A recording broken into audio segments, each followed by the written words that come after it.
Haleluya, salam kemenangan iman, salam jumpa kembali dengan saya dalam program menyapa kita dengan renungan firman Tuhan atau menanggapi video-video yang selalu salah tafsir tentang ajaran Kristen.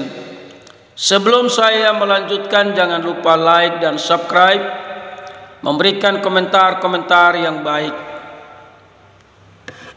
Sobat-sobat yang saya kasihi di dalam Yesus, sebagai orang yang percaya kepada Yesus, saya menyampaikan pesan kepada kita semua yang masih setia kepada Yesus Kristus.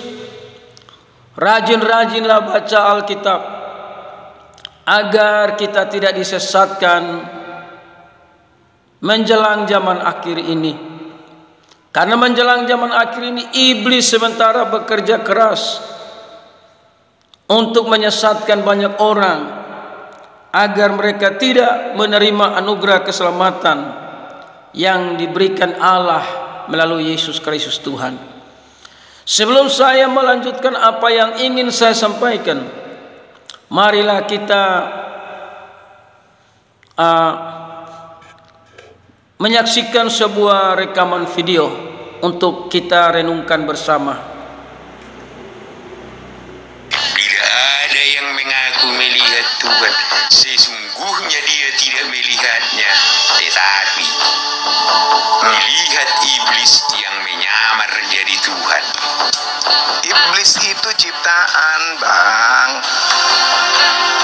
Iblis itu ciptaan Iblis itu tuh. adalah malaikat yang ingkar. Ya itu dia, apapun itu ceritanya, iblis itu ciptaan. Nah, jangan menambah-nambahi. Loh, Tuhan coba memang baca Yesaya 45 menciptakan nomor 7. Apa yang tertuang di sana? Tanya di situ apa katanya? Ya lama. Apa kau bilang? Baru mau bertanya.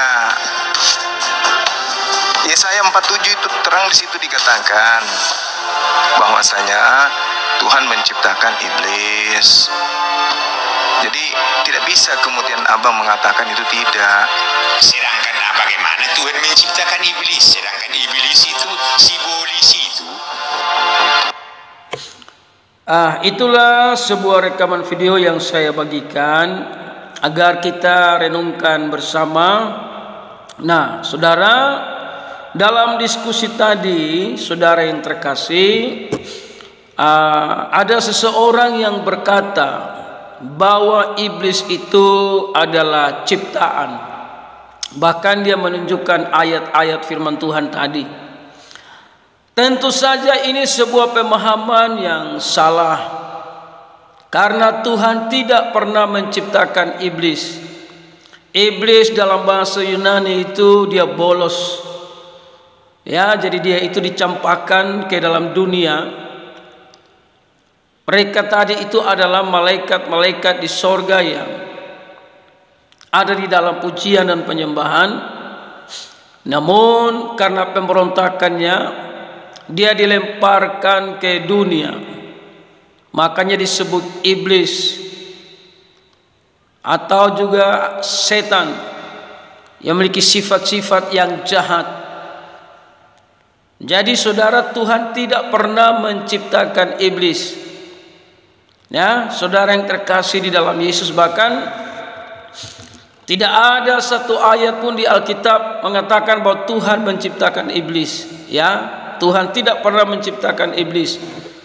Namun kita lihat tadi ayat yang dia sampaikan, Yesaya 45, itu sebenarnya bicara tentang Tuhan memakai Kores sebagai alatnya.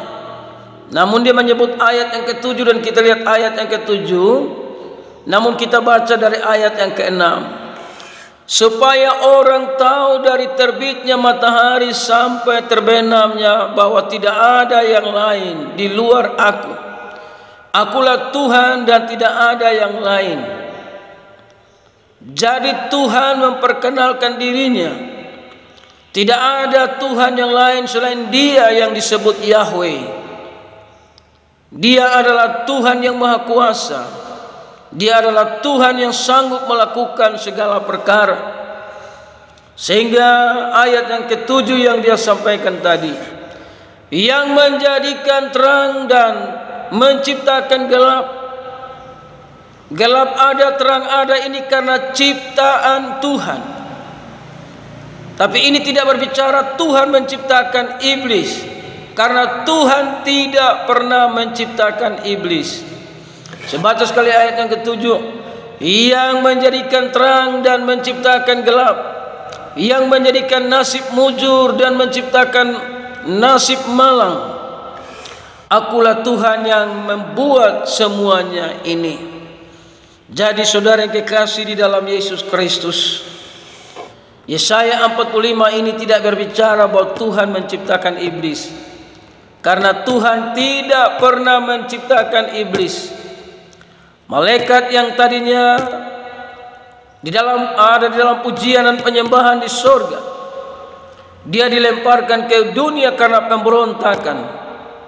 Makanya dia disebut iblis. Namun Tuhan tidak pernah menciptakan iblis. Sehingga Yesaya 45 ini yang dia sampaikan, ternyata dia salah tafsir. Tuhan tidak pernah menciptakan iblis.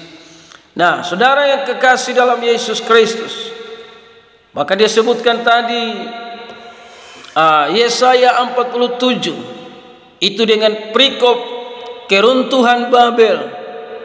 Ya, jadi tidak ada sangkut pautnya dengan iblis. Dan memang tidak ada satu ayat pun di Alkitab yang berkata Tuhan menciptakan iblis. Tuhan tidak pernah menciptakan iblis. Tuhan juga tidak pernah menciptakan manusia agar jatuh di dalam dosa. Tapi karena manusia memberontak melawan Tuhan karena mereka mendengar apa kata iblis, makanya manusia itu pun jatuh ke dalam dosa. Namun kita bersyukur ketika manusia dalam keadaan terpuruk karena dikuasai oleh iblis, namun Yesus Kristus datang ke dalam dunia untuk mengangkat kembali manusia yang percaya kepada Yesus, diberikan kuasa menjadi anak-anak Allah. Sehingga kita boleh bersyukur. Tadinya kita manusia yang dikuasai oleh dosa, boleh ditebus oleh darah Yesus Kristus, sehingga kita boleh layak menerima anugerah keselamatan hanya ada di dalam Yesus Kristus Tuhan. Sebab itu sekali lagi saya sampaikan, tidak ada satu ayat Alkitab pun yang berkata bahwa Tuhan menciptakan iblis. Tuhan tidak pernah menciptakan iblis. Tapi karena pemberontakannya dia di sorga, dia dilemparkan ke bumi, makanya disebut iblis dan juga setan-setan, saudara yang terkasih.